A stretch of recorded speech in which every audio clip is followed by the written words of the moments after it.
Grabado y editado por Narra Books. Gabriel García Márquez. En agosto nos vemos.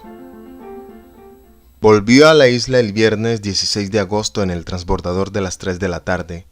Llevaba pantalones vaqueros, camisa de cuadros escoceses, zapatos sencillos de tacón bajo y sin medias, una sombrilla de raso, su bolso de mano y como único equipaje un maletín de playa. En la fila de taxis del muelle fue directa a un modelo viejo carcomido por el salitre. El chofer la recibió con un saludo de amigo y la llevó dando tumbos a través del pueblo indigente, con casas de bareque, techos de palma amarga y calles de arena ardiente frente a un mar en llamas.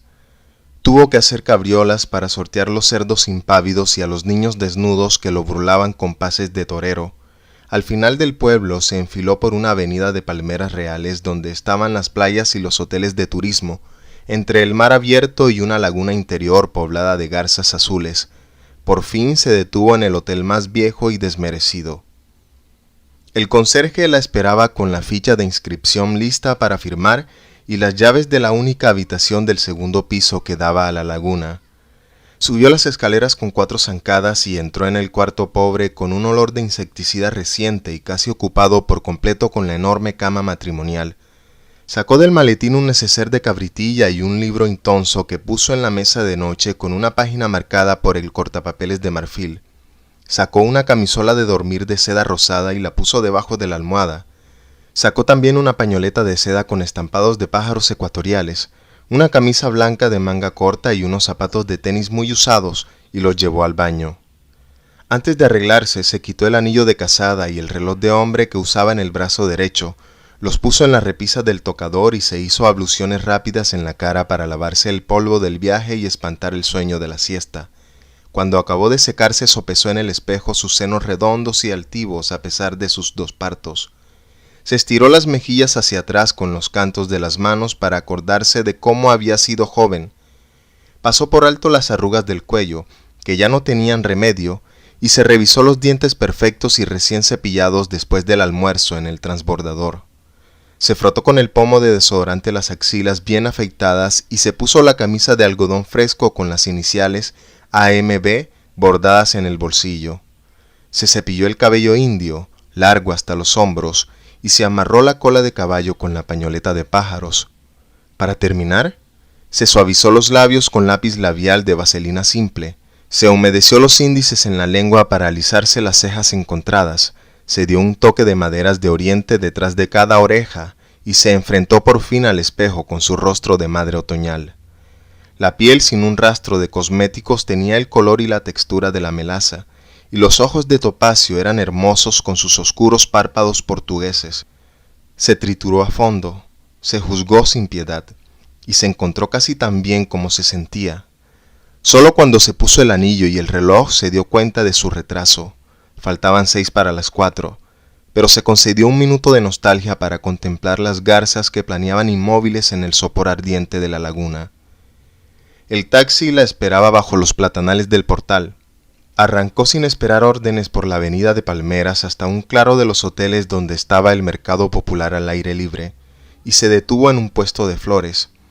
Una negra grande que dormitaba en una silla de playa despertó sobresaltada por la bocina. Reconoció a la mujer en el asiento posterior del automóvil y le dio entre risas y chácharas el ramo de gladiolos que había encargado para ella. Unas cuadras más adelante el taxi torció por un sendero apenas transitable que subía por una cornisa de piedras afiladas. A través del aire cristalizado por el calor se veía el Caribe abierto, los yates de placer alineados en la dársena del turismo, el transbordador de las 4 que regresaba a la ciudad. En la cumbre de la colina estaba el cementerio más pobre. Empujó sin esfuerzo el portón oxidado y entró con el ramo de flores en el sendero de túmulos ahogados por la maleza. En el centro había una ceiba de grandes ramas que la orientó para identificar la tumba de su madre. Las piedras afiladas hacían daño aún a través de las suelas de caucho recalentado, y el sol áspero se filtraba por el raso de la sombrilla. Una iguana surgió de los matorrales, se detuvo en seco frente a ella, la miró un instante y escapó en estampida. Se puso un guante de jardín que llevaba en el bolso, y había tenido que limpiar 3 lápidas cuando reconoció la de mármol amarillento con el nombre de la madre y la fecha de su muerte, 8 años antes. Había repetido aquel viaje cada 16 de agosto a la misma hora, con el mismo taxi y la misma florista, bajo el sol de fuego del mismo cementerio indigente, para poner un ramo de gladiolos frescos en la tumba de su madre. A partir de ese momento no tenía nada que hacer hasta las 9 de la mañana del día siguiente, cuando salía el primer transbordador de regreso. Se llamaba Ana Magdalena Bach.